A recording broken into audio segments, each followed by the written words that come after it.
In this video, we're going to go through a quick history on the philosophy of emotions, focusing on the massive developments that have occurred over the last couple centuries. From there, we're going to take a look at the day-to-day changes we can make immediately based on the lessons from each of these schools of thought.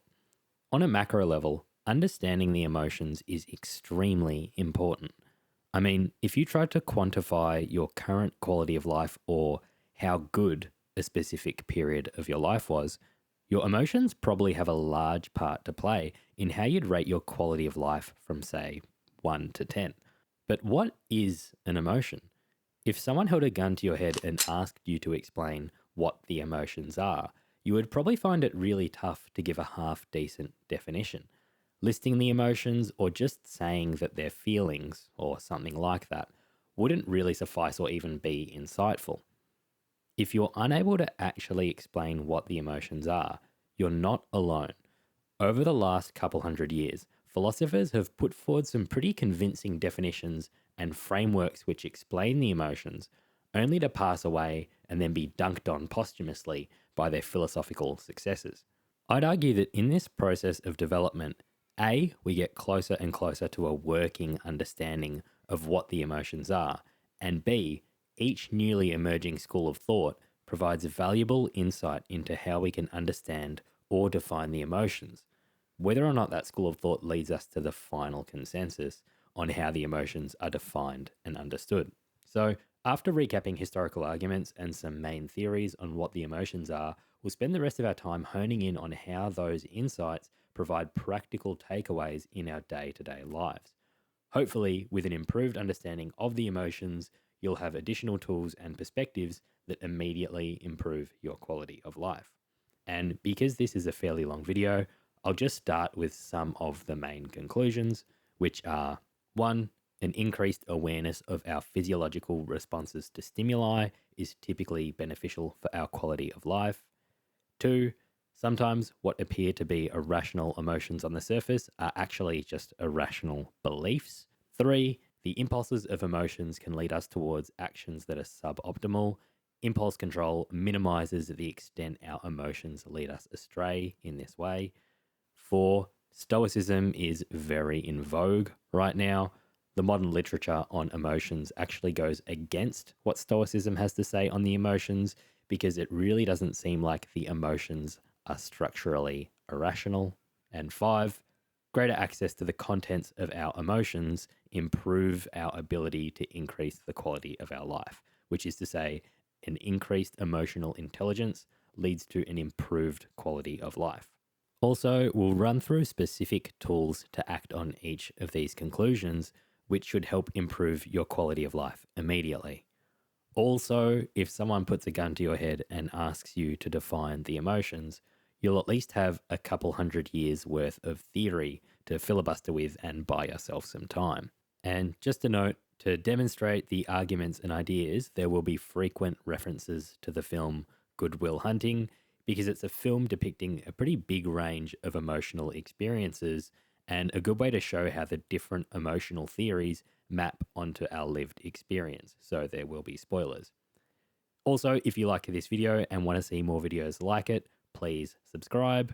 Okay, let's get into it. One of the earliest theories of emotions was put forward by two 19th century thinkers, William James and Carl Lang.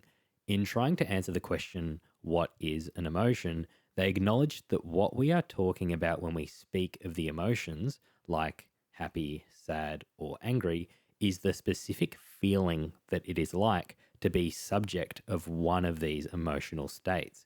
There is something that it is like to be angry, for example. You feel your heart race, your face blush, your muscles tense. There's something that it is like to be inside a body that's experiencing anger. Emotions have a distinct feeling component to them, where the feeling of being angry is very different to the feeling of being happy or sad. So their idea was this: emotions only exist because of that feeling.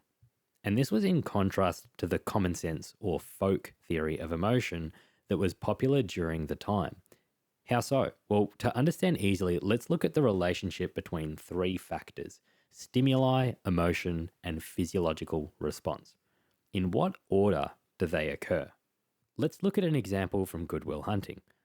Let's say you're a therapist and you have a patient with court-ordered therapy who doesn't want to be there, and their defense mechanism to not wanting to confront their own issues is to undermine you as a therapist any way they can. After inspecting your office, they challenge your book collection as generic.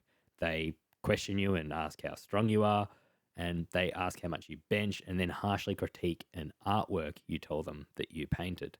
Even if you're able to brush off all of these things and keep a calm demeanor, it's quite confrontational, and you definitely start feeling a little agitated.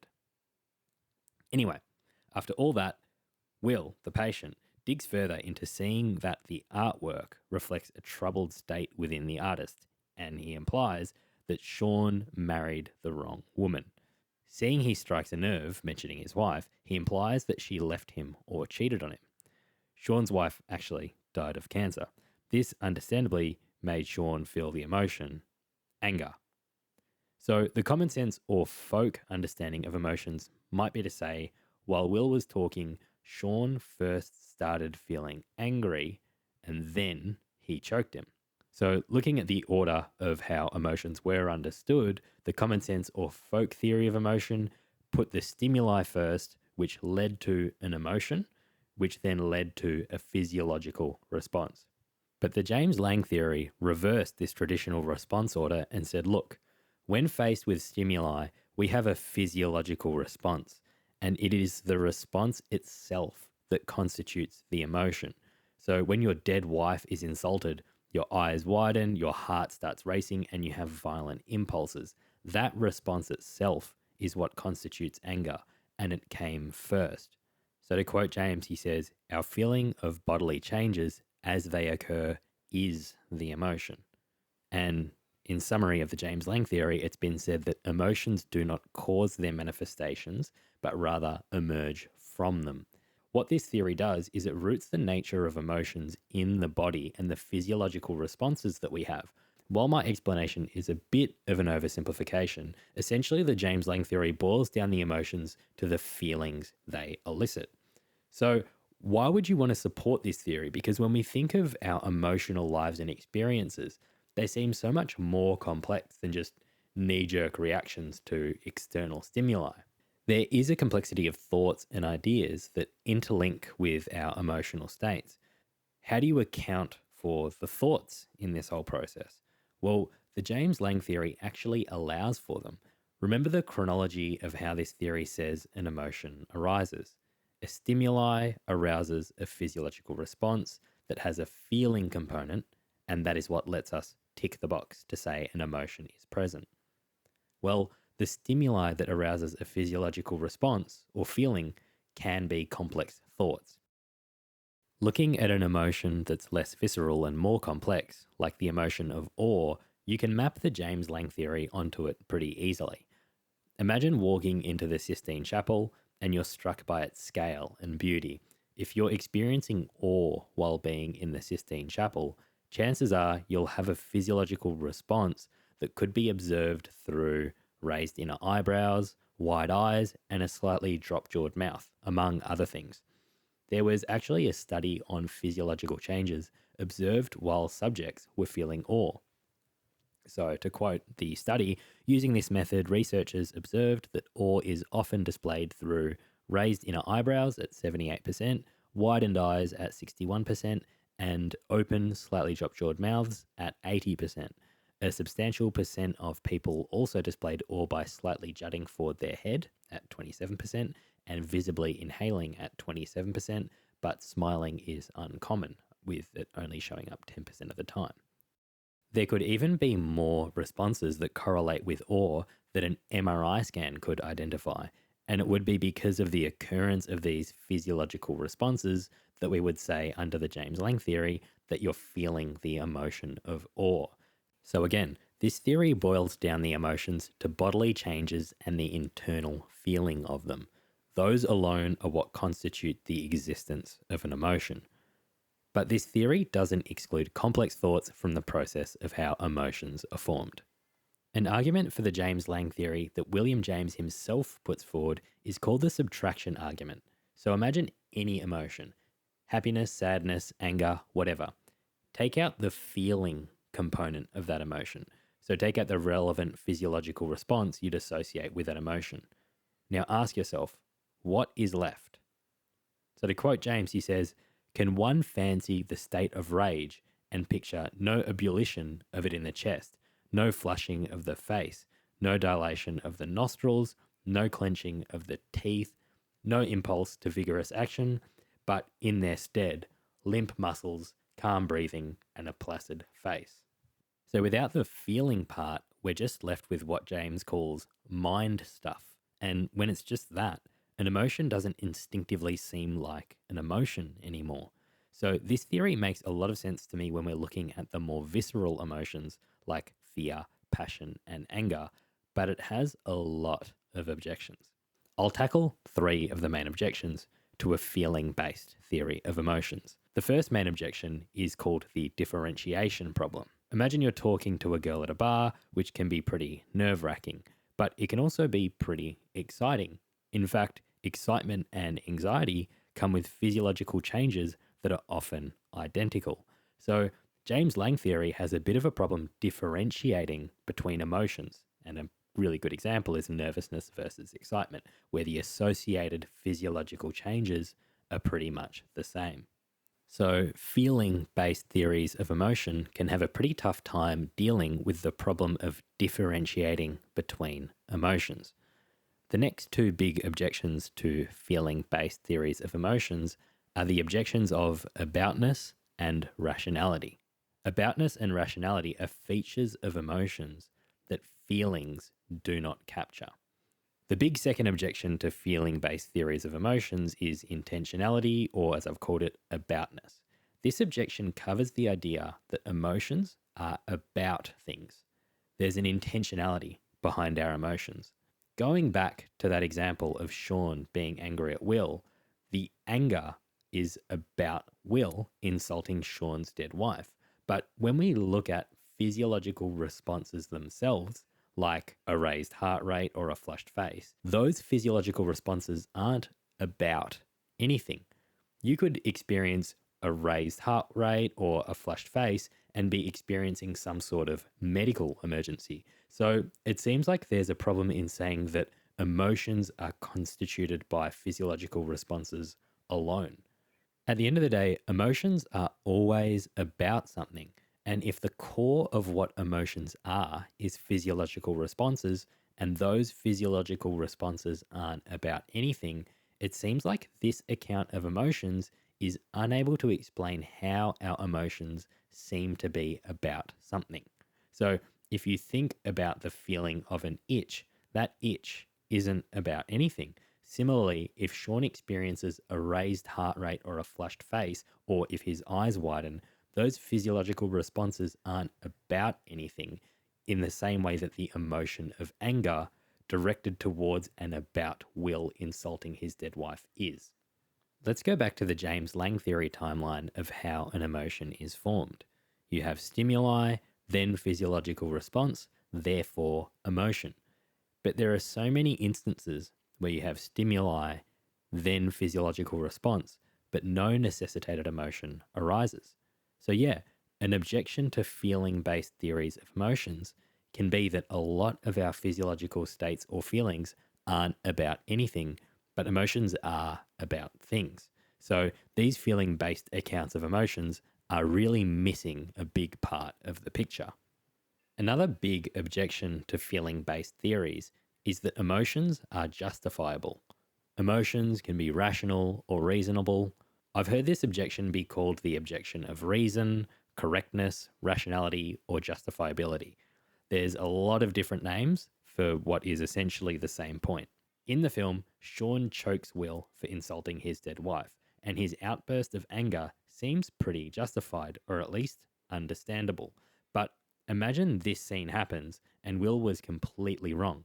Imagine Sean never even had a wife.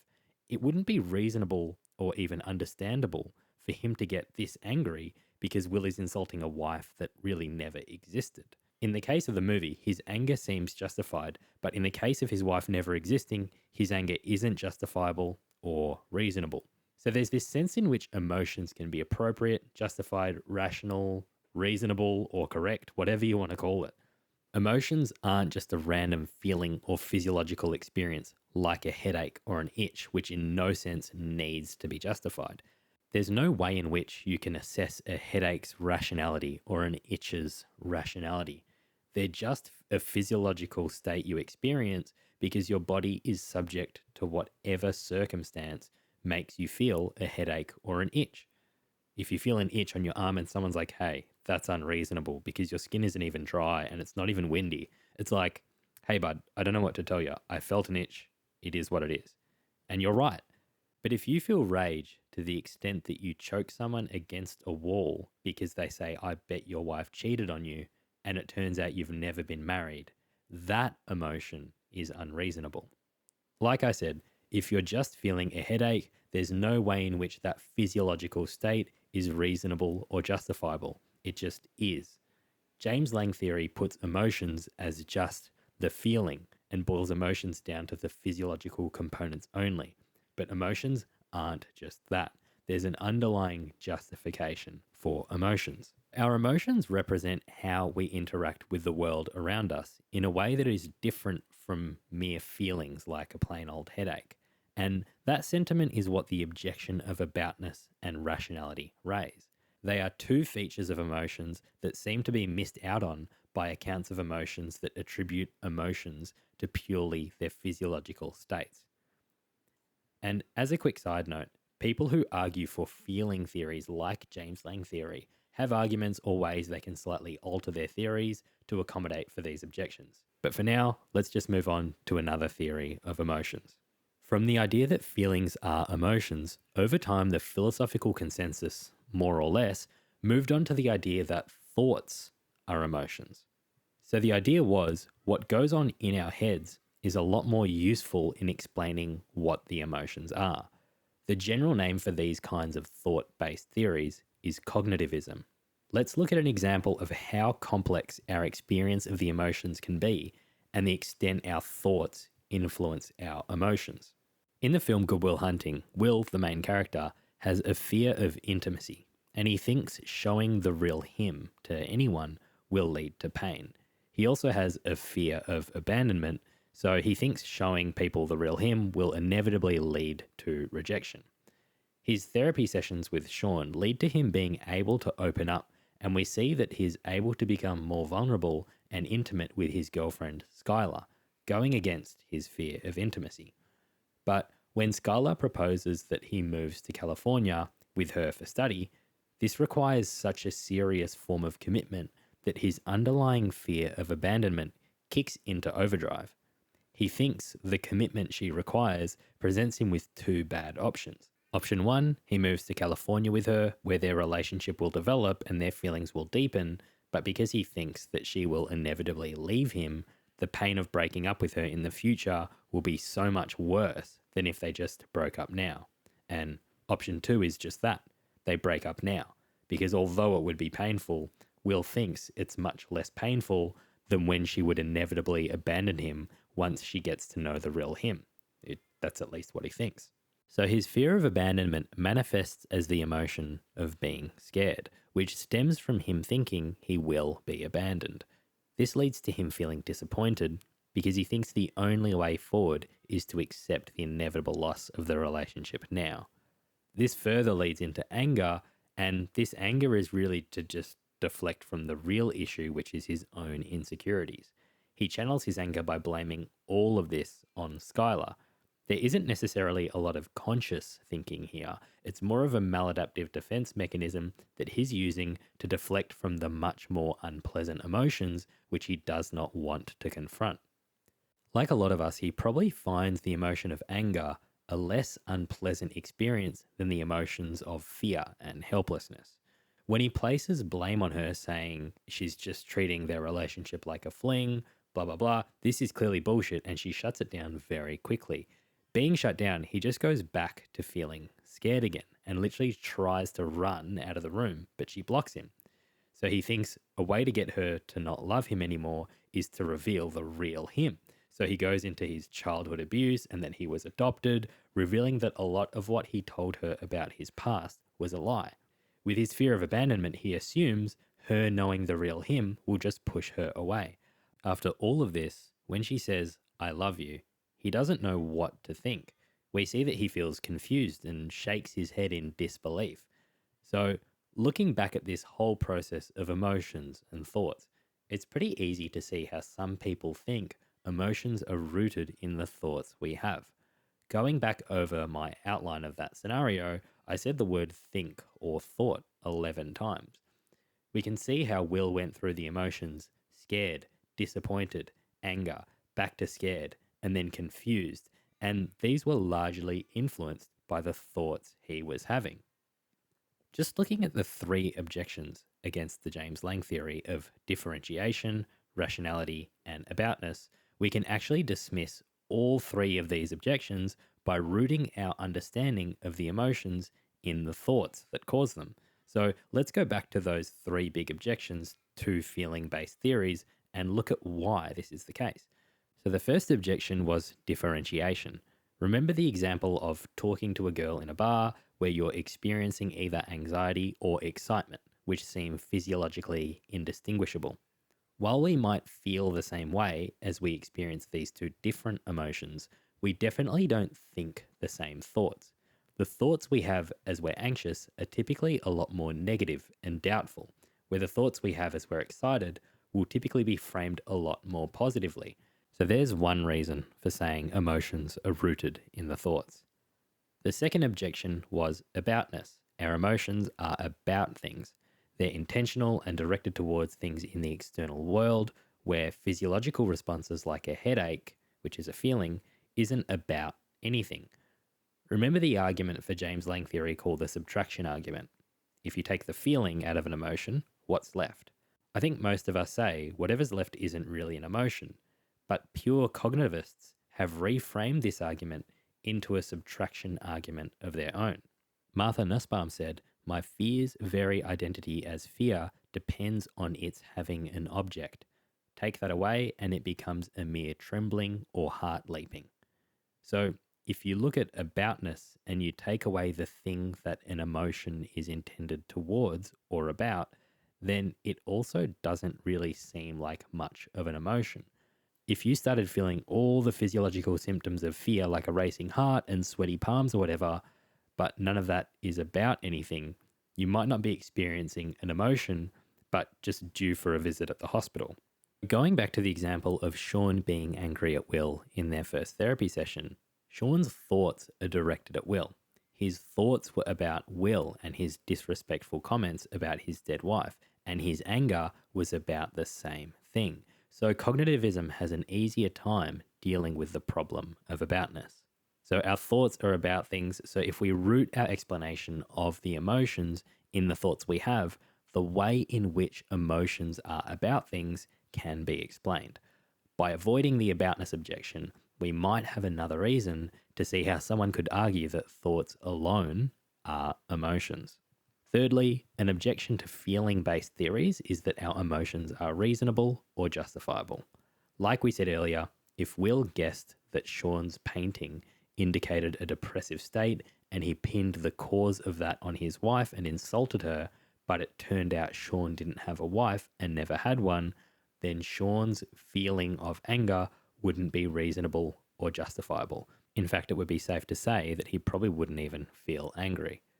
Very often we feel emotions and acknowledge their existence to the extent that they are justifiable or reasonable, but bodily feelings like an itch on your arm or an elevated heart rate aren't rational or justifiable in the same way that our thoughts are.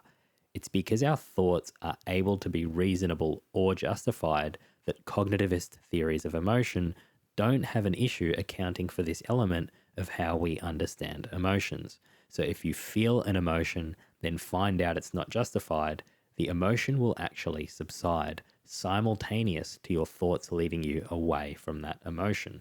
So in cases like these, thoughts track with emotions. Because of this, the idea that thoughts are emotions, again, might be appealing. So, looking at those big three objections to emotions equal feeling theories, it becomes apparent that the thoughts have a lot to do with our emotions, and some people argue for the idea that emotions equal thoughts. Again, these theories fall under the banner of a school called Cognitivism, and to correct how I've been representing thoughts equal emotions, I haven't really specified what thoughts constitute emotions under the cognitivist framework. Really, what is being argued for is that emotions are evaluative judgments. This is a more specific subset of thoughts and excludes the plain old thoughts you have that don't constitute emotions. You might think, oh, there's a dog, and you might just start having thoughts of different dog breeds, and your thoughts might just start trailing off. In that case, there's no emotion that exists or gets elicited, even though there's thoughts. Evaluative judgments are the specific thoughts we have that constitute emotions. So for now, let's have our unfinished understanding of the thoughts which constitute emotions be evaluative judgments. In the same way James-Lange struggled accounting for a few features of emotions, cognitivism has been said to struggle with the idea of motivation. Not all judgments have a motivational component, which seems essential to our emotions. So when I say motivational, I mean there's a relation between our emotions and the things we want. We're sad when a relative dies because we want them to be alive.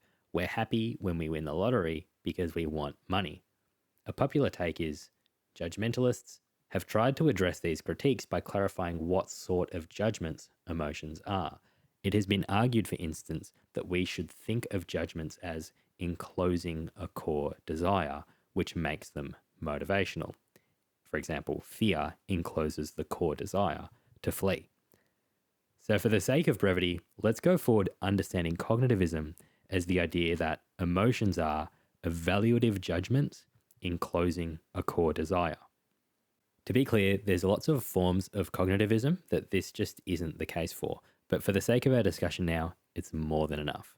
As long as you're aware that this is a grossly oversimplified representation of cognitivism as a whole. Also, when we're discussing how thoughts constitute emotions, a general understanding of thoughts as not just general thoughts, but as evaluative judgments enclosing a core desire is useful. So of the different kinds of cognitivism, this cognitivism we've been talking about is just referred to as pure cognitivism. Looking at the chronology of how an emotion is formed, cognitivism says a stimuli leads to thoughts, and those thoughts being evaluative judgments enclosing a core desire, and the existence of those thoughts constitutes the emotion. So thoughts are sufficient for emotion. But I guess just in the back of your mind, remember the subtraction argument, the argument for the James-Lange theory that William James himself put forward, where he said, imagine any emotion, happiness, sadness, anger, whatever, take out the feeling of that emotion, and if you take out the relevant physiological response you'd associate with an emotion, what is left? So without the feeling part, an emotion doesn't really seem like an emotion anymore. And this is something that pure cognitivism really struggles with. One theory which is generally called a cognitive theory, but really comes out of both of the schools of feelings and thoughts, is called the Schachter-Singer theory. The Schachter-Singer theory is sometimes called the two-factor theory of emotions because it requires both feelings and thoughts for an emotion to exist. It resulted from an experiment Stanley Schachter and Jerome Singer did where they injected participants with epinephrine, which induces a state of general arousal, so think elevated heart rate, among other things. Some participants were told they were injected with epinephrine and what to expect, and other participants weren't told. So as a part of the experiment, the subjects were then led to a room to interact with a paid actor who either acted euphorically or angrily. And those who were told they'd been injected with epinephrine and how that impacted them reported minimal change in emotional state. But those who weren't told about epinephrine and its effects reported significant emotional changes. So, under this theory, emotions are the result of an external stimuli which leads to our physical arousal, and that's in whatever form, so elevated heart rate, sweaty palms, etc. We then cognitively label the physical response with an emotion ourselves. This process of labeling our physical arousal with an emotion is informed by whatever context clues we can piece together. After we've labeled our physical response with an emotion, we then go on to feel that emotion. So, the chronology of how emotions are formed under this theory is that a stimuli leads to arousal and a cognitive label, and those two things lead to an emotion being experienced. An example of this in the film is when Will and his friends attack his old bully. The incident starts with Will ruminating on the thoughts of what this person used to do to him, with Will undergoing a state of internal arousal. Ruminating on these memories, he could cognitively label his state as one of guilt for being unable to defend himself when he was younger, powerlessness, contempt, anger, anxiety, fear, or helplessness, to name a few. But in the scene where they're at the baseball game, we don't really see what he's feeling. But when they run into this bully for the second time, Will probably experiences the same arousal but chooses to fight his old bully, which is a pretty strong indicator that he chose to label that physical arousal within him with the cognitive label of anger. Despite this being generally called a cognitive theory, on a broad level, the Schachter-Singer theory kind of represents a crossover with the school of feelings and the school of thoughts.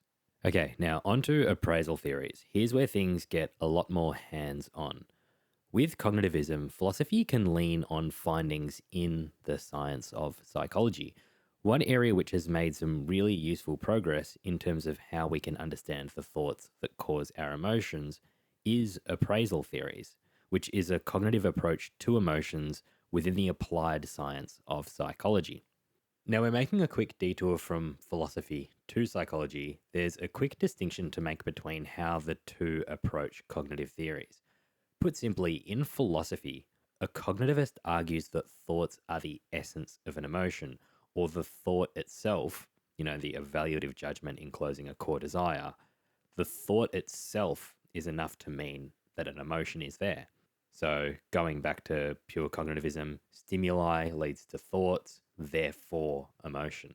A cognitivist from psychology typically argues that thoughts cause emotions. So thoughts aren't enough alone to mean that an emotion is there, but they are involved in the process that leads to an emotion or causes an emotion. So stimuli leads to thoughts, leads to emotions, not stimuli leads to thoughts, therefore emotion. Appraisal theory is a cognitivist theory which comes from psychology. Here's an excerpt from the Stanford Encyclopedia of Philosophy entry on emotions. Appraisal theories are in principle compatible with theories of emotions that identify themselves as evaluations, feelings, or motivations, as long as such theories acknowledge that appraisals play an essential role in differentiating emotions from one another. The reason why I raise this is that even if you're not an appraisal theorist per se, a lot of theories of emotion can use frameworks put forward by appraisal theories to account for one, how we differentiate emotions, and two, the structure of how our thoughts relate to our emotions beyond the standard pure cognitivist framework. Okay, enough of the preamble. Let's just get into what appraisal theories are because they're really easy to understand. Okay, appraisal theories say emotions arise out of how we appraise our situation. Under these theories, our minds are just continually appraising what our current situation is in response to stimuli, and even in the absence of stimuli. Our mind is just constantly running this appraisal process. These appraisals happen consciously as well as on an unconscious level. Magda Arnold, who's one of the early appraisal theorists, said appraisals are happening across three distinct axes. So there's good, bad, present, absent, and another axis which assesses if the thing in question is just easy or difficult to attain or avoid. Based on whatever situation you're in, how you plot the points of your situation directly maps out what specific emotion you're going to have arise. Following on from Magda Arnold, though, Richard Lazarus put forward basically 6 questions or axes that help us understand what causes emotions. His framework is called the structural model of appraisal, and here's an image summary I'm just ripping from the appraisal theory wiki. As we go through the appraisal hierarchy, just remember, each appraisal further differentiates or narrows down the options on the emotion that pops up at the end of this appraisal process. So, a primary appraisal in this image is concerned with the motivational aspect of an emotion. It has two questions. How relevant is this situation to my needs? And is this situation congruent or incongruent with my goals? This is a very important part of the appraisal process. The secondary appraisal was concerned with resource availability and what options you had to cope with the situation. Number 3 is the type of ego involvement. So there's ego, identity, self-esteem, morals, values. We appraise the type of ego that's involved in a situation and that relates to the kind of emotion that's produced. This appraisal has been suggested as an appraisal that can occur on a subconscious level. This accounts for the ego element that's made inseparable from our emotional experience. Number 4 is figuring out who is accountable. Me, you, or no one. The degree to which an emotion entails blame or credit, for example, is figured out by this appraisal. Number 5, appraisal of coping potential, which means what is your ability to deal with the situation? Are there sufficient resources? The emotion experienced is influenced by your perceived ability to cope with something. One of 2 ways to cope with a problem is A, problem-focused coping potential, which is your ability to change the external situation and make it congruent with your internal goals. You're not going to feel the emotion of fear or helplessness if you genuinely 100% believe that you can outrun a bear that you encounter in the wild, even if you're just objectively wrong. That's because you think you can influence the situation to be in line with your needs and goals, which is concerned with problem-focused coping potential. So that was A, and then B, the second coping strategy is emotion-focused, which comes into play if you're not able to make the external situation congruent with your needs and goals. If you encounter a bear in the wild and you know there's nowhere to go, you could turn to acceptance. But emotional coping is pretty useless, and submitting to pure hopelessness in itself would only make you feel worse. So, looking at these 2 coping strategies, which are problem-focused and emotion-focused, realistically, if you refuse to accept your situation while being cornered by a bear, which would be an emotion-focused strategy, then at the point you know all possible escape options are exhausted and there's no possible way to cope with this situation, this appraisal of 0 coping potential would cause you to change from fear to downright panic, terror, or hysteria. And number 6, the last part of the secondary appraisal is future expectancy. And that's your appraisal of how you think the situation will play out in the future in relation to your goals and needs. That's the end of the structural model of appraisal from Lazarus. Because this is a relatively new area of discussion, there's no conclusion or consensus on whether appraisals cause emotions, whether they're the essence of and constitute emotions on their own, or if they're just a feature of emotions with no bearing on how they're caused or constituted. Appraisal theory has been developed beyond what we've discussed now, but the big point I'm wanting to establish is that appraisal theory gives us an understanding of the structure of the thoughts we have and how they relate to the emotions we experience. We'll leave it there for now, but we'll come back to it because there's just so many useful tools that come out of this theory as takeaways which we can use for our own benefit on a day-to-day basis. In summary, we've looked at feelings as emotion theories like the James-Lange Theory and cognitivist thought-based theories from philosophy as well as psychology. This video has taken a lot longer than I thought it would, so I'll just recap why we've jumped around so much. If we're trying to understand what the emotions are in essence and form a theory that comprehensively explains them, or at least helps us understand them, then we have to account for their components, like the feeling component. We've got to account for the thought or judgment component. We've also got to account for how emotions have physiological components like sweaty palms and a racing heart.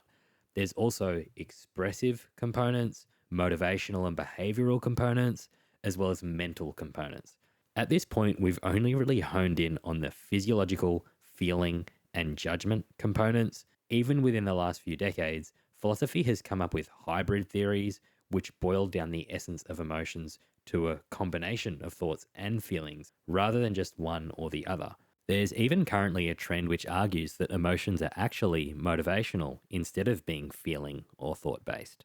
All theories of emotions need to be able to tackle how each of these emotional components work into the one true theory of emotions, whatever the hell that actually is. But so far, we've covered a pretty solid foundation of the theory of emotions, barring new arguments that have popped up over the last decade or so, which should really do us for now.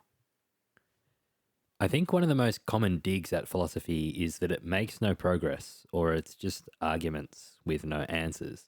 But going back to before the James-Lange Theory, remember the common sense framework for how emotions occur. There's just a stimuli which leads to an emotion, which leads to physiological response. For philosophy, in less than 2 centuries, this is an area of extreme rapid progress in the ideas and arguments presented, which I think is pretty cool. From the ideas we've already covered, let's see what we can extract and use for ourselves on a daily basis. I'm just drawing takeaways that seem most apparent to me. For some of these takeaways, I'll be making deductions and points that step a little outside of existing arguments or the general consensus. Feel free to disagree or add your own takeaways in the comments.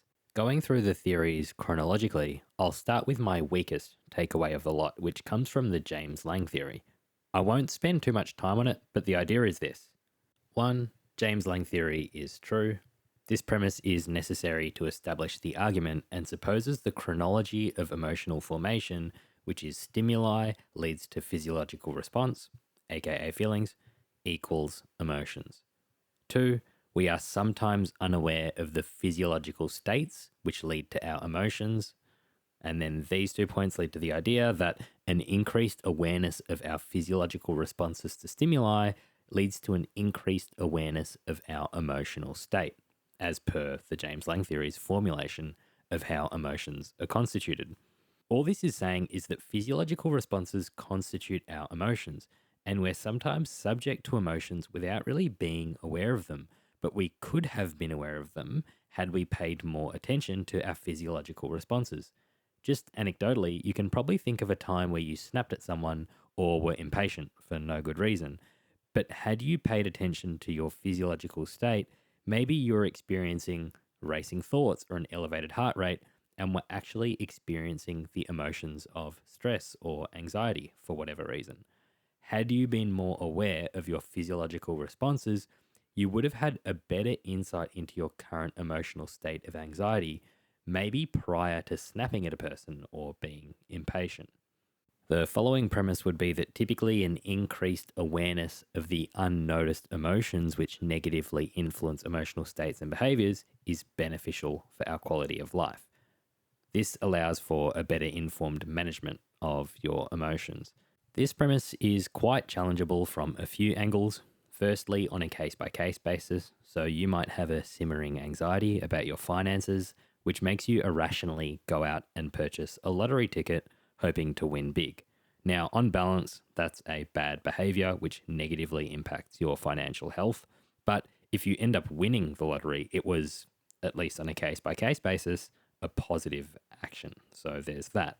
But typically speaking, an awareness of that simmering anxiety should help in stopping you from buying the lottery ticket and might even prompt you to consider saving more money or getting a better job.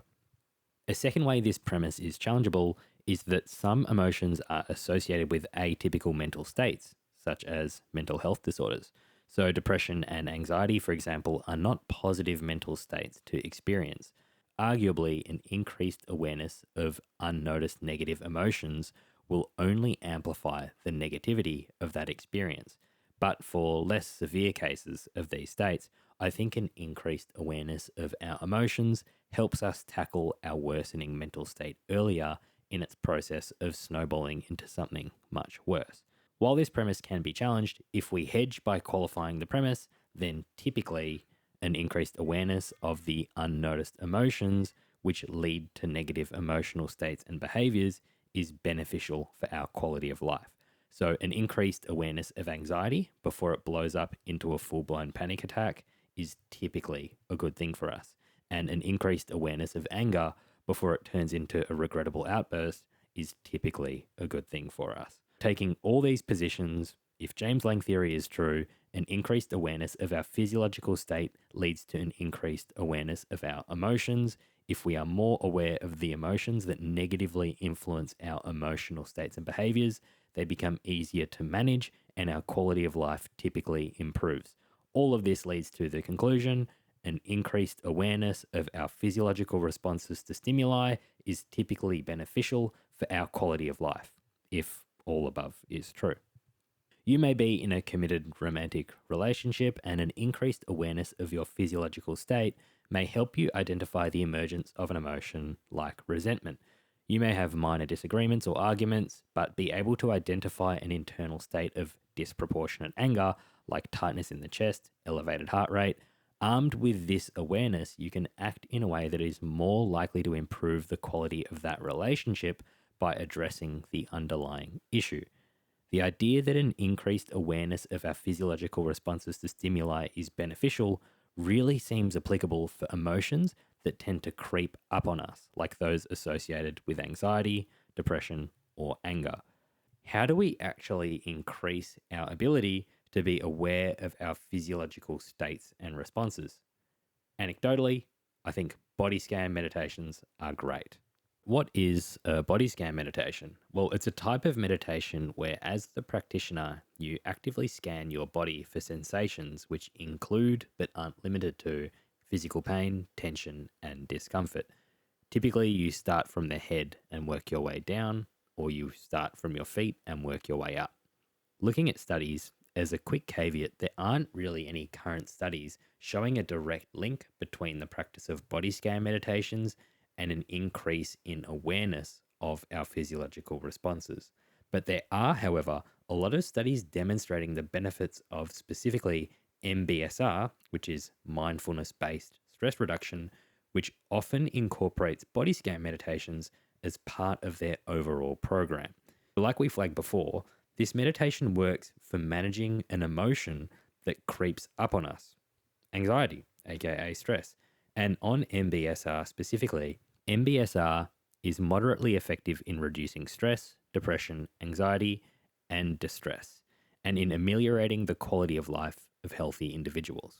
And also, the results from this randomized clinical trial comparing a standardized evidence-based mindfulness-based intervention with pharmacotherapy for the treatment of anxiety disorders found that MBSR was non-inferior to an appropriate SSRI.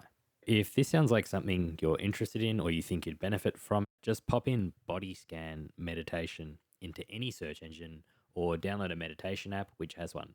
They're typically really easy to find and most of the time they're free. Good Will Hunting has a couple examples of how emotions can snowball. Both Will and Sean have bouts of anger that result in violent outbursts, but are preceded by a slow burn of physiological changes gradually building up. If either of them were a practiced meditator and frequently did body scans, they would be given a lot more forewarning on what emotions they're about to feel. This would help them better manage how those emotions are expressed. I think in the case of Will feeling anger and fighting his old bully, he wouldn't take back the actions he made in anger, so increased awareness of his physiological state wouldn't have really changed anything. But we see with Sean that when he snaps and chokes Will, he immediately displays signs of shame or regret, looking quite clearly embarrassed. So you could say that body scan meditations and an increased awareness of his physiological states would have helped him better manage his anger and express it in a better way than committing assault, as much as Will deserved it. Anecdotally, I'd say there's a serious point of diminishing return to this takeaway. If you're someone who has a very low level of physiological awareness and can't really pick up when you're experiencing emotional cues, this would be really beneficial for you compared to others. This takeaway isn't extremely useful for everyone. Like I said, it's the weakest or least universal takeaway we'll go through. The takeaways get a lot more impactful from here. The next few takeaways come from Cognitivism, and just to recap, Cognitivism was the idea that stimuli leads to thoughts, which are evaluative judgments enclosing a core desire, and it's these thoughts that constitute an emotion. The argument that emotions aren't irrational isn't exclusively a cognitivist argument, but once the move was made from emotions as feelings to emotions as thoughts, Problems like aboutness and justifiability were accounted for, which made room for the following point to be made. Emotions aren't structurally irrational. The common sense take might be that emotions directly oppose reason. Sometimes we get caught up in an emotional trance and act in direct opposition to what we'd call rational. But when we understand emotions as thoughts or as evaluative judgments enclosing a core desire, they can be rational in a multitude of ways. To get to the root of how this is useful, we need to tackle a little bit more theory. So emotions are capable of being rational in two broad senses. There's cognitive rationality and strategic rationality. Cognitive rationality is the way in which our emotions represent and are about the external world and our relation to it. So cognitive rationality has three dimensions: fittingness, warrant, and coherence. Strategic rationality is the way in which our emotions help us achieve our interests. So strategic rationality has two dimensions: instrumental strategic rationality and substantive strategic irrationality. We'll start by looking at cognitive rationality. Okay, so to start, cognitive rationality is the way in which our emotions represent and are about the external world and our relation to it. There's three dimensions to this. There's fittingness, warrant, and coherence. Fittingness captures the extent to which an emotion is directed to a thing that is truly fitting of that emotion. So fear directed towards a bear is rational, but fear directed towards an inanimate branch on the ground is not rational. Fear directed towards something dangerous is rational because that is what fear actually represents. Warrant captures the idea that emotions can be rational in the sense that they are directed towards something that merely shows evidence of what should represent an emotion. So if someone's wearing a super realistic bear costume, it's not fitting for you to feel fear because the person in the bear suit isn't actually dangerous. So it doesn't satisfy that concept of fittingness. But the fear is warranted. The fact is, at that moment, you have evidence, regardless of how misleading it is, that you are in danger. So in that sense, we can have emotions that aren't fitting, but are warranted, because we've been tricked or are just incorrect. Thirdly, coherence is the idea that emotions are also rational in the sense that they are consistent with our beliefs. Sometimes we have underlying beliefs that are somewhat irrational. You might have a fear of flying or a debilitating fear of spiders, including ones that can't hurt you.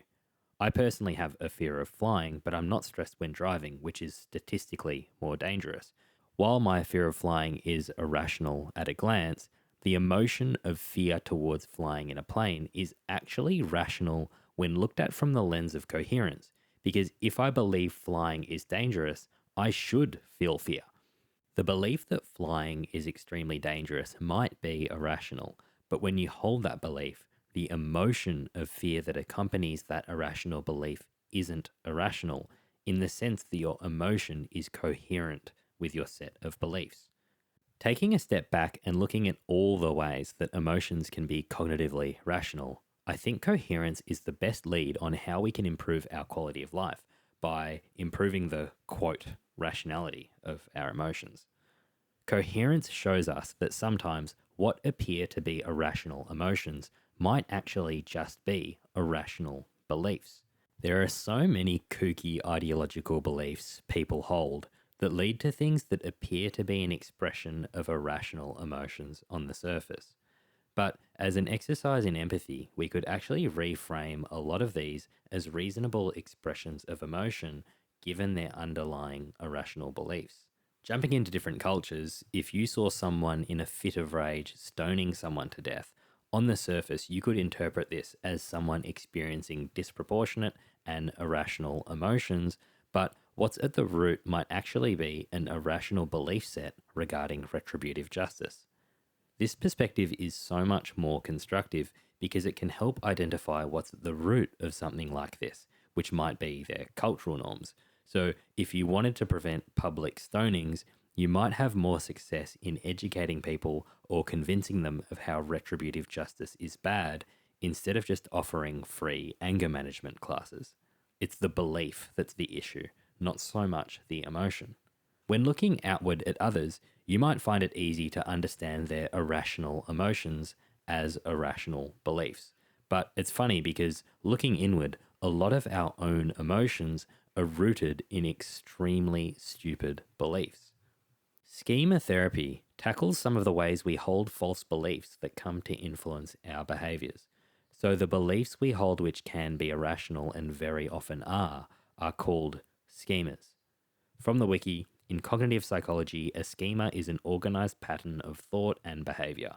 It can also be described as a mental structure of preconceived ideas, a framework representing some aspect of the world, or a system of organizing and perceiving new information.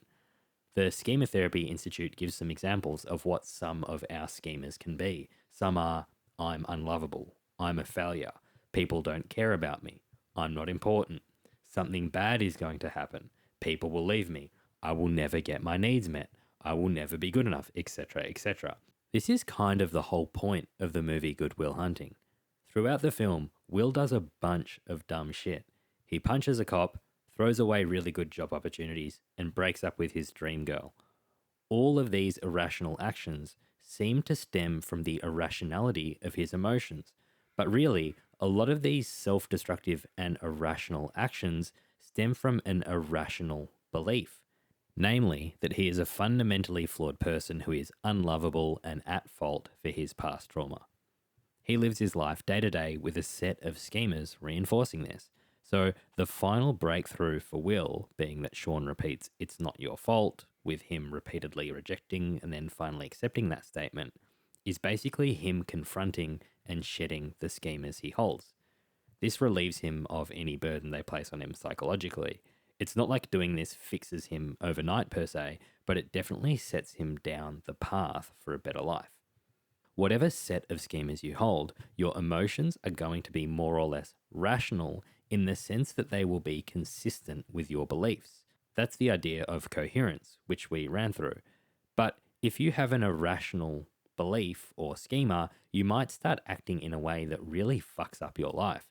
If you hold the schema, I'm unlovable, you might start pushing loved ones away from you. If you hold the schema, I'm a failure, then you might not just try at anything and have no accomplishments under your belt. Or you might engage in self-destructive behavior that affirms your belief. The set of schemas we form over our life typically lead to behavioral patterns and are very often self-fulfilling. So if you have the schema, people don't care about me, you might become extremely guarded and unfriendly, making people not like you or care about you.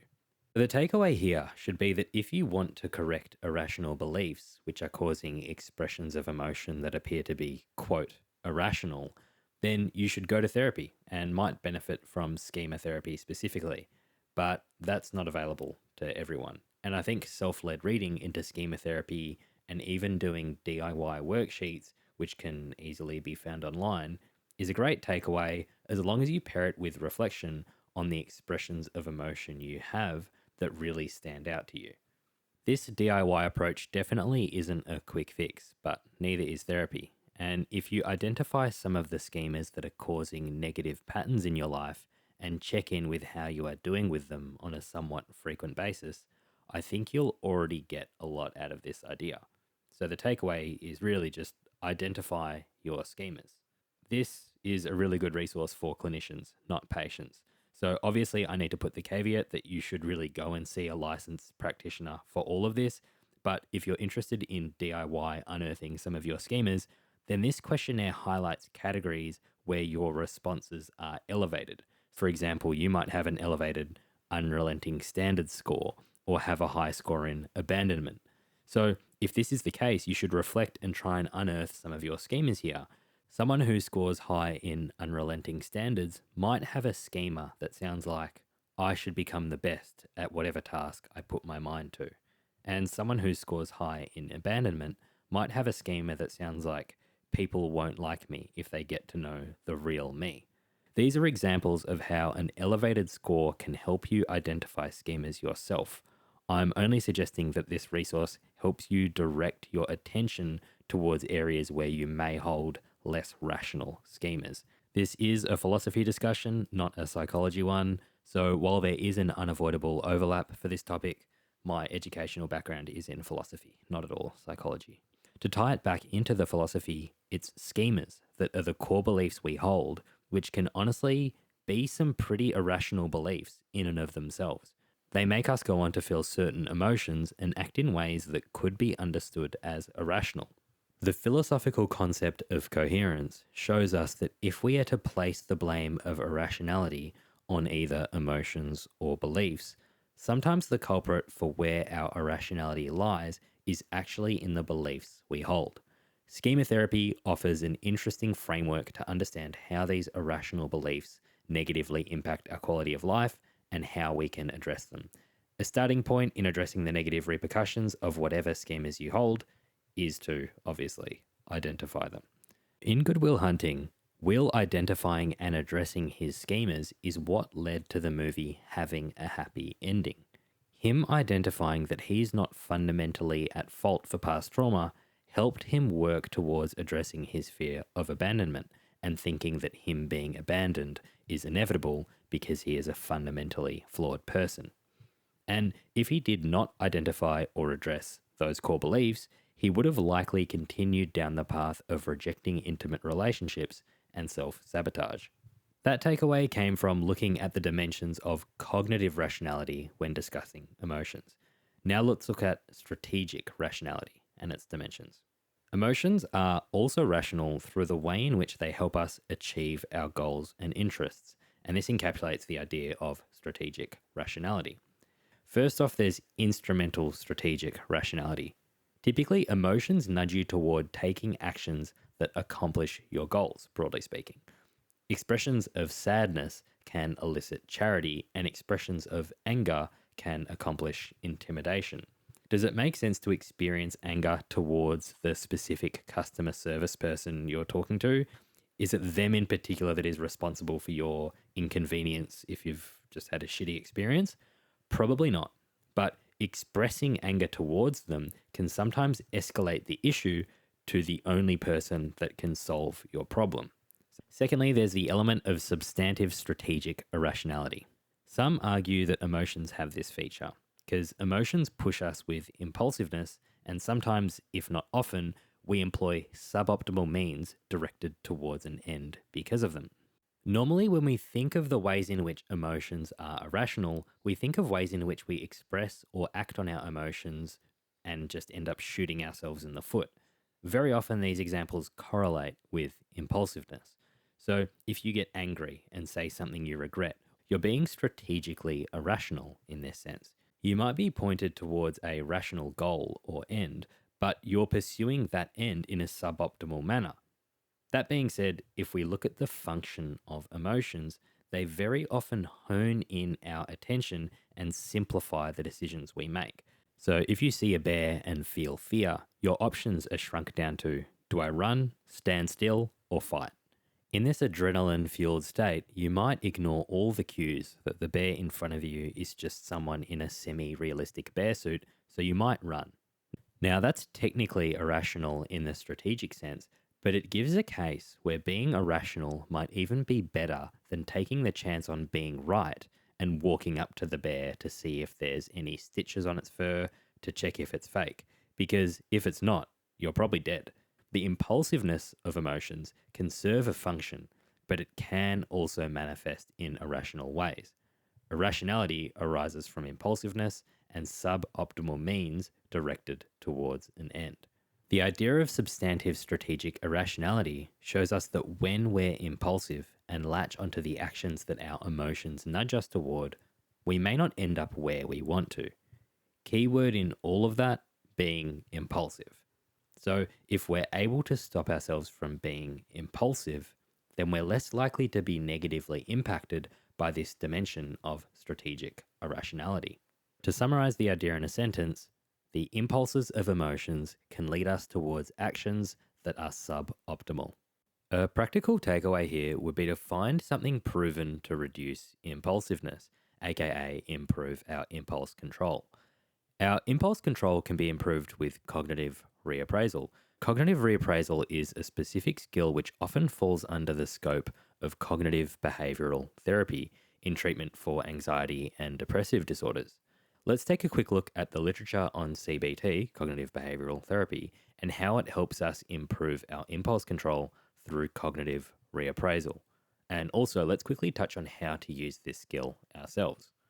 CBT is a broad therapeutic method, often taking the form of talk therapy to treat a broad range of mental health disorders. It focuses on developing coping strategies to whatever problem is presented in therapy by challenging the patient's thoughts and beliefs. This is paired with developing emotional regulation skills. So, while there are different representations of the specifics here, a core idea in CBT is that our thoughts, emotions, and behaviors are interlinked, and influencing one of the three has a follow on effect to the others. Concessions are even made in this typical CBT trio of thoughts, behaviors, and feelings to allow for physiological responses influencing our thoughts, behaviors, and emotions, which would make a James-Lange theorist happy. In Gross and McRae's 2020 paper, Emotional Regulation, they explain cognitive therapies, including CBT, directly target reappraisal skills. Emotional regulation through cognitive reappraisal can help us improve our impulse control by not being so influenced by the impulses of emotions and by not being so susceptible to the actions they nudge us toward. Again, Gross and McRae explain. Much of the research to date has focused on a strategy called cognitive reappraisal, which involves changing how one thinks about a situation to influence one's emotional response. Reappraisal is thought to be generally effective and adaptive. Going on, they say reappraisal is frequently successful inasmuch as it often results in the desired changes in self-reported emotion. Also, reappraisal's success contrasts with suppression, which results in weak, null, or paradoxical changes in negative emotion. Most interestingly, they go on to say greater reappraisal frequency is often associated with adaptive outcomes, such as greater physical health, higher academic achievement, more positive social outcomes, greater psychological well-being, and fewer symptoms of psychopathology. These associations contrast with greater suppression frequency, which is often associated with lesser well-being, more symptoms of psychopathology, and lesser relationship satisfaction. Once again, an obvious takeaway if this is something you want to work on is to just start CBT with a licensed therapist. So again, Gross and McRae say, cognitive behavioural therapy improves self-reported reappraisal success. But again, if that's not something that's accessible to you, we'll just quickly run through a DIY method. But again, I have to flag my educational background isn't in psychology. That being said, cognitive reappraisal is actually really easy to do, but its value comes from being used frequently. So it's important to use frequently and almost with a view that it's a constant practice. Let's look back at how CBT views the relationship between our environment and how it leads to thoughts, behaviors, and feelings which interact with and produce each other. The skill of cognitive reappraisal involves jumping in on the thoughts we have and reframing them. Keys to this are that ensuring the reframed interpretation is based on facts and also modifies the resulting emotion into one that's more helpful than harmful. A basic example, say you're cut off in traffic and your thoughts are, this person disrespected me, they think they're more important, so you honk your horn and start screaming. You can reframe those thoughts too. That person that just cut in is driving a little dangerously. I should probably pull back, and at the end of the day, I'm not going to be significantly delayed as long as I stay safe. It's a really easy tool on paper, but using this in the moment isn't always the easiest, which is why viewing it as a practice and trying to use it constructively as frequently as possible is a much better approach. On the flip side of this, there are negative emotions that shouldn't really be reframed. Like if a loved one dies, you shouldn't be feeling sad and then be like, uh-oh, this is a bad emotion, I need to fix it. Then reframe your thoughts to be something like, yes, time to get some inheritance money. Negative emotions have a role to play in an emotionally healthy life, which CBT allows for. You don't need to start paying for therapy to do this.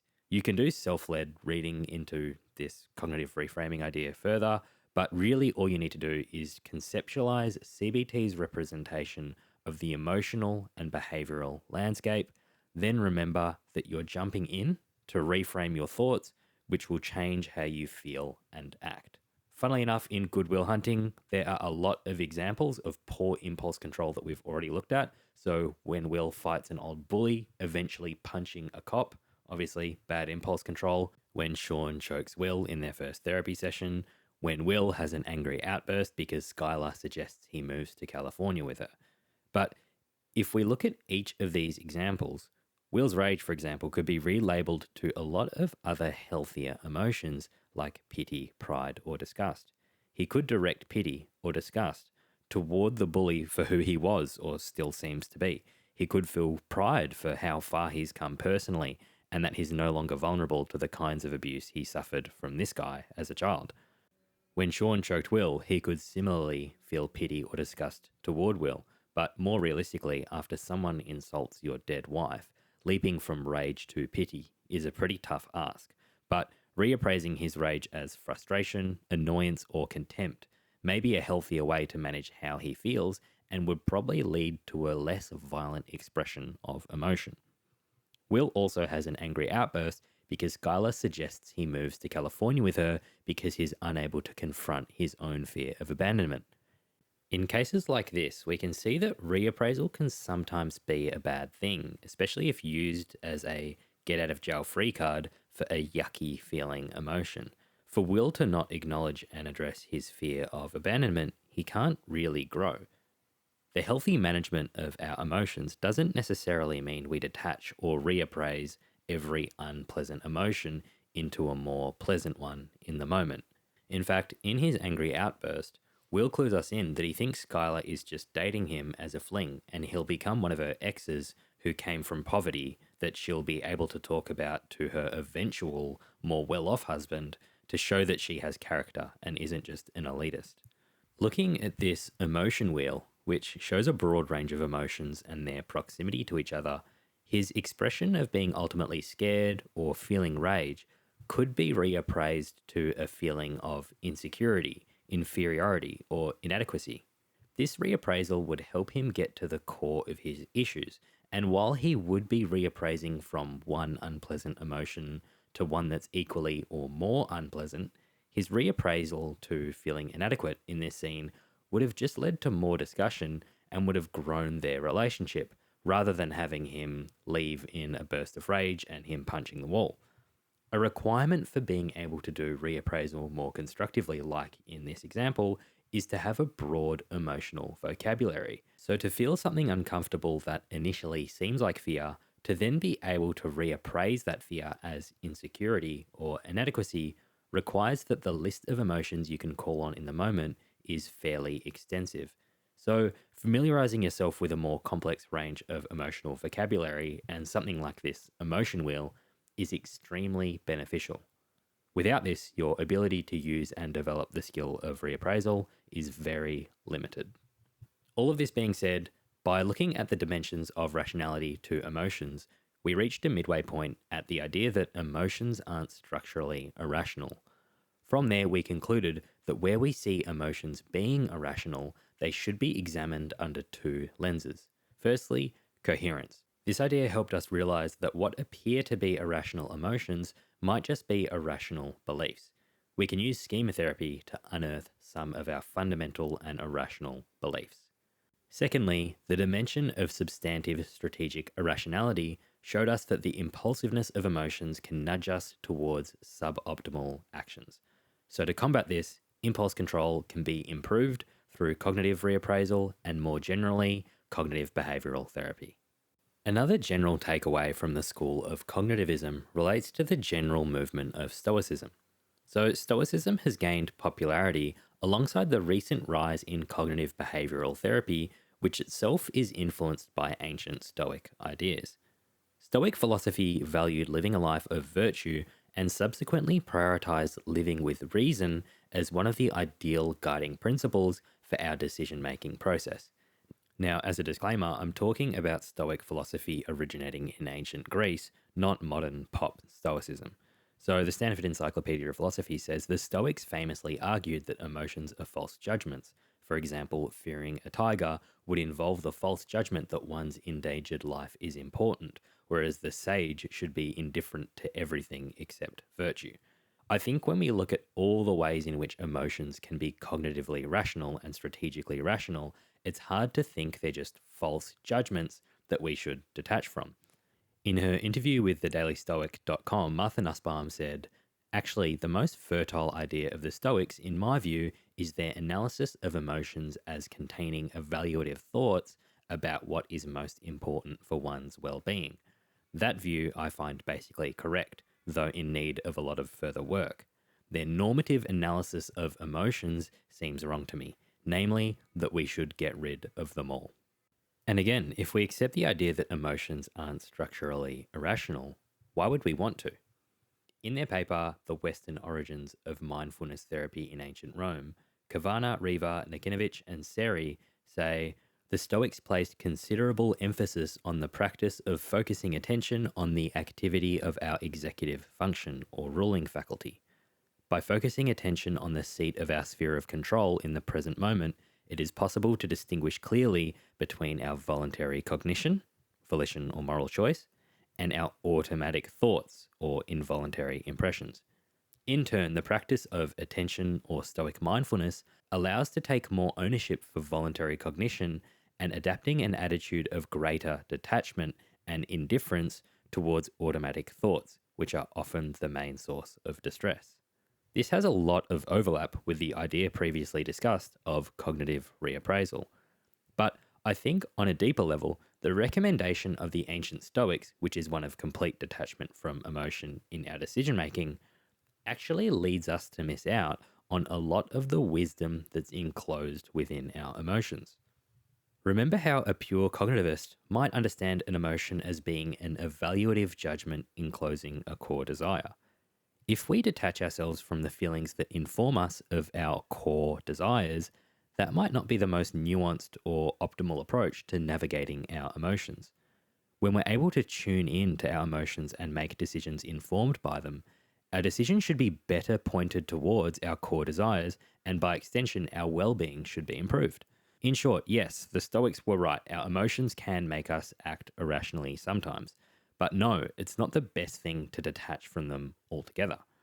Something more nuanced like cognitive reappraisal might be useful in cases where our emotions would lead us down a bad path. In Good Will Hunting, the main character, Will, is a shining example of the drawbacks of emotional detachment. Without therapy, his character probably would have continued down a self-destructive path. We see that he is actually able to access the wisdom embedded in his emotions once he stops detaching from them. The breakup with Skylar scene ends with him being unable to confront his fear of abandonment, so he detaches and blocks himself off emotionally, telling Skylar unequivocally he does not love her. This is obviously a bad thing. But the film ends optimistically only because he's actually able to access the core desires that his emotions point him toward.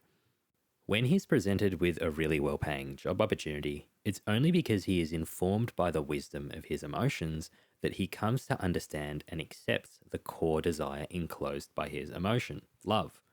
In doing so, he drops the job and leaves town to pursue Skylar. This is obviously a good thing, but it would not have been accomplished had he stayed detached from his emotions in his decision-making process. Another really interesting takeaway from the school of cognitivism is just the idea that a higher emotional intelligence should correlate with a better quality of life. I'm sure this point has been argued for properly, but I couldn't find it anywhere, so I'll just Frankenstein a loose argument for the link between a cognitivist account of emotions and how emotional intelligence is interlinked with our well-being. So the first line in the Stanford Encyclopedia entry on emotions is no aspect of our mental life is more important to the quality and meaning of our existence than the emotions. This accounts for the phenomenological component of emotions. Emotions are experienced. If we live a life devoid of the experience of, say, happiness and filled with the experience of anger, fear, and sadness, then if you look back on that life, you might go, hey, that's a pretty low quality life. And the inverse is true. So If you're able to fill your life with an experience of joy, calmness, love, and gratitude, that's a pretty great experience. So, a quick conclusion to draw here is just that the lived experience of our emotions impacts our quality of life. This isn't really saying anything special at all, and for now, we'll just call this the case for intrinsic emotional value. But cognitivism has legs to make the case that greater access to the contents of our emotions is instrumentally valuable, in that it promotes the achievement of what our core desires actually are. Remember, the cognitivist argument is that emotions are constituted by evaluative judgments enclosing a core desire. So, stimuli leads to thoughts, which are those evaluative judgments, and those constitute an emotion. So, a premise here is that we do not always have complete or correct access to our evaluative judgments or core desires, because sometimes they occur on an unnoticed level, and sometimes we also misdiagnose them. So, a second premise here is improved access to the contents of our evaluative judgments enclosing core desires improves on our ability to both hold rational judgments and satisfy our desires. If we are better able to identify our evaluative judgments enclosing core desires, we can correct our, quote, less rational emotions and also be better pointed towards satisfying our core desires once we have identified them. So, a third premise is an improvement in our ability to hold rational judgments or satisfy our desires improves our ability to increase our quality of life. This is just a common sense point. So, a conclusion to draw from all of these is greater access to the contents of our emotions, which are evaluative judgments and core desires, improves our ability to increase the quality of our life. Let's just call this the case for instrumental emotional value. Putting these two conclusions forward, the first one being the case for intrinsic emotional value, the lived experience of our emotions impacts our quality of life. The second one being instrumental emotional value, so greater access to the contents of our emotions, evaluative judgments, and core desires improves our ability to increase the quality of our life. So, what is the link between cognitivism and emotional intelligence? These two conclusions map perfectly onto the idea that improvements in our emotional intelligence lead to improvements in our quality of life. I mean, a quick explanation of emotional intelligence is that it's just the ability to identify, express, understand, manage, and use emotions. This is the definition provided in the article Improving Emotional Intelligence, a systematic review of existing work and future challenges. So let's just loosely map our two earlier conclusions onto this definition. We are able to identify, express, and understand our emotions to the extent that we have access to their contents. So if we have greater access to the contents of our emotions, then we have higher emotional intelligence. And if the lived experience of our emotions impacts our quality of life, then our ability to manage our emotions, say with techniques like reframing, this impacts our quality of life. So, with emotional management being a subset of emotional intelligence, improvements in our emotional intelligence leads to improvements in our quality of life. Just by holding up the cognitivist idea that emotions are evaluative judgments enclosing a core desire, that position alone does most of the heavy lifting when we pair it with a few intuitive arguments. Thankfully, we are also living in a time where philosophy is running simultaneous to the sciences, with discoveries being made by neuroscience and psychology that inform discussions that the philosophers of today are having. So, if we stepped outside of the on paper argument I just made, that better emotional intelligence equals better quality of life, we'd expect to see results of this found in the experiments being run by psychologists, which is absolutely the case. There are heaps of benefits to having an improved emotional intelligence. One meta-analysis found improved EI leads to less engagement in risk behavior. So this is the case for safe sex, substance abuse, and gambling large amounts. One meta-analysis found higher EI leads to higher job satisfaction and a lower turnover intention. One meta-analysis found a moderately positive correlation between EI and creativity. One meta-analysis found higher EI correlated with a higher adolescent subjective well-being, and another meta-analysis found EI positively correlates with health. So the overwhelming consensus seems to be that EI positively correlates with subjective well-being and also straight up physical health. And the physical health improvements make sense when you consider the physiology of, quote, bad emotions, which an improved EI typically reduces, like stress and anger. These emotions are often paired with unhealthy hormone profiles, like elevated cortisol, which can snowball into other health issues. All that being said, how do we improve our emotional intelligence? So, once again, you can actually pay some money to go through EI intervention programs, which are shown to measurably improve emotional intelligence. This obviously isn't available to everyone. For something that's very accessible for everyone, a really interesting study done on healthcare professionals, which is a profession presenting a lot of emotional stresses, a study found emotional intelligence in general was shown to increase significantly after practicing mindfulness, as did the perception and expression of emotions and emotional regulation. The results regarding emotional assimilation and understanding have shown that both increase after practicing this type of meditation. Thankfully, mindfulness meditation is extremely easy to do. Again, download an app or pop guided mindfulness meditation into almost any search engine and just follow along with any recording as a starting point. In Good Will Hunting, I think Will and Sean are two similar cases of people not having access to the contents of their emotions. Will has 100 layers of maladaptive behaviors to guard himself from feeling the discomfort of confronting his trauma, and Sean uses alcohol to block the pain of losing his wife and confront his self-admitted fear of trying his hand at life again. Mindfulness meditation wouldn't provide a quick fix to either of them because they are deep-seated issues. Ultimately, though, it should gradually help them accept the discomfort caused from their respective problems and go on to identify, express, manage, and use their emotions so they are better able to achieve their core desires. In the film, we see Sean help Will confront his demons through therapy, and in doing so, Will inspires Sean to give life a second chance. So he takes a break from his routine and goes traveling. But without what is essentially luck, neither of them would have made the emotional breakthroughs necessary for a better life. Without leaving the quality of your life to luck, consistent mindfulness meditation should set you down the right path in improving your emotional intelligence and probably your quality of life. Moving on from pure cognitivism, let's recall the Schachter-Singer theory. It's the theory that some people call the two-factor theory of emotions because it requires both feelings and thoughts for an emotion to exist. The chronology for how an emotion was formed under this theory was a stimuli leads to arousal, which is comparable to but different to feelings or physiological changes in response to that stimuli. And that arousal has to be paired with a cognitive label, which is essentially just a thought, and that leads to an emotion being formed. Under this model, emotions are quite literally a choice. As an example, think of the folk advice, happiness is a choice. So theoretically, you can just be having a crappy day and then reassign the cognitive label of sad to happy with a bit of mental exertion.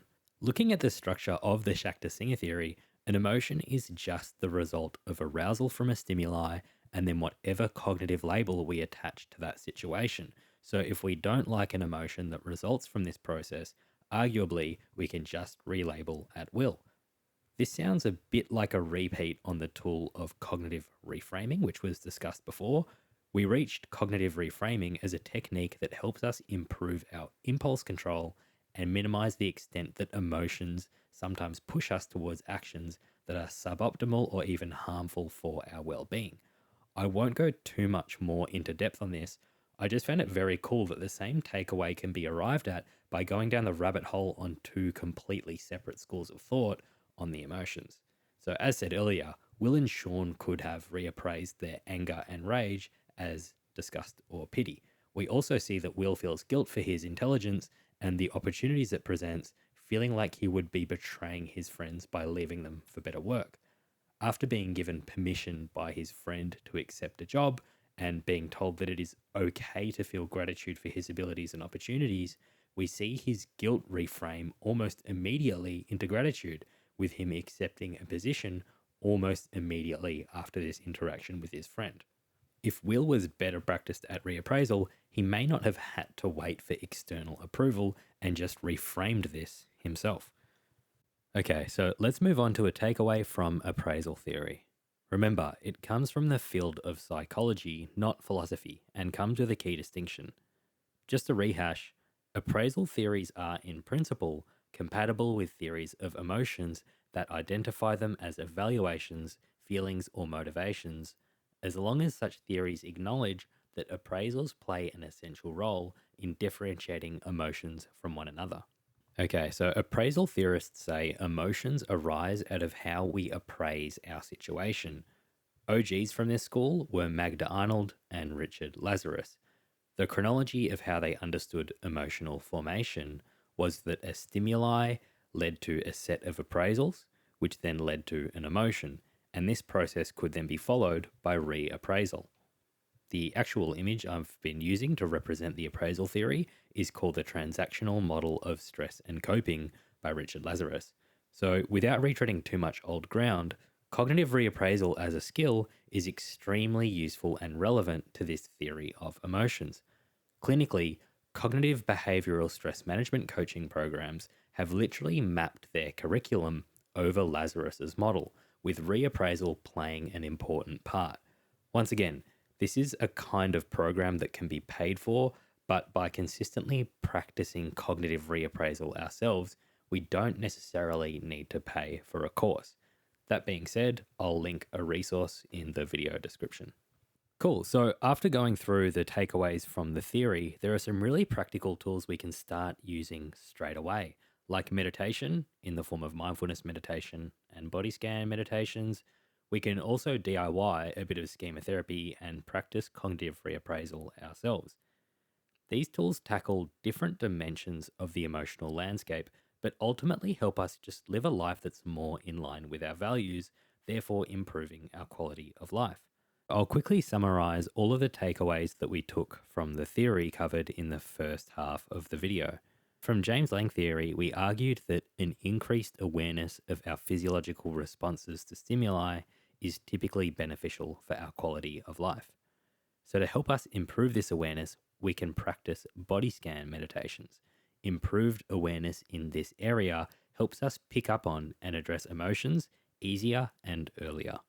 Secondly, emotions can be understood as being rational on 5 separate dimensions. But specifically, the dimension of coherence shows us that sometimes what appear to be irrational emotions on the surface might actually just be irrational beliefs. To help us identify irrational beliefs, we can do the work in identifying the schemas we hold. Schemas are organized patterns of thought and behavior and can loosely be summed up as the core beliefs that we hold. Examples of schemas are, I should become the best at whatever task I put my mind to, or people won't like me if they get to know the real me. Schemas aren't necessarily good or bad, but identifying them is arguably the first step in fixing whatever negative behavioral and thought patterns they lead to. Correcting irrational schemas can also have some significant benefits. I've linked a resource to help identify some of your schemas in the video description. Also, by looking at the dimension of substantive strategic irrationality, we saw that the impulses of emotions can lead us towards actions that are suboptimal. So as a takeaway, our impulse control can be improved with the practice of cognitive reappraisal. Thirdly, Stoicism is very in vogue right now, especially a lot of its recommendations on how we should manage our emotions. But if we pay attention to the developments in philosophy since then, over the last couple thousand years, it's probably best to discard a few of the Stoics' recommendations on how to manage our emotions. Throughout this whole video, we've seen how the emotions aren't structurally irrational. In fact, the emotions inform us on quite a few things. The ancient Stoics recommended complete detachment from emotions in our decision-making process, but this actually leads us to miss out on a lot of the wisdom that's enclosed within our emotions. Fourth, taking on board ideas from the cognitivist school of thought, we argued that greater access to the contents of our emotions, meaning our evaluative judgments and core desires, improves our ability to increase the quality of our life. Improving our emotional intelligence provides us with improved access to our emotional content. So, by practicing mindfulness meditation with the intent of improving our emotional intelligence, we should be able to improve our quality of life. For our fifth and sixth takeaways, the Schachter-Singer theory and appraisal theory reiterated the role that cognitive reappraisal plays in our emotional regulation and how it can improve our quality of life. A big thank you for watching or listening to this video all the way through to the end. I hope you enjoyed this discussion, and more importantly, I hope you got something out of it that you can act on going forward. So please subscribe for more videos like this. It would mean a lot, and see you next time.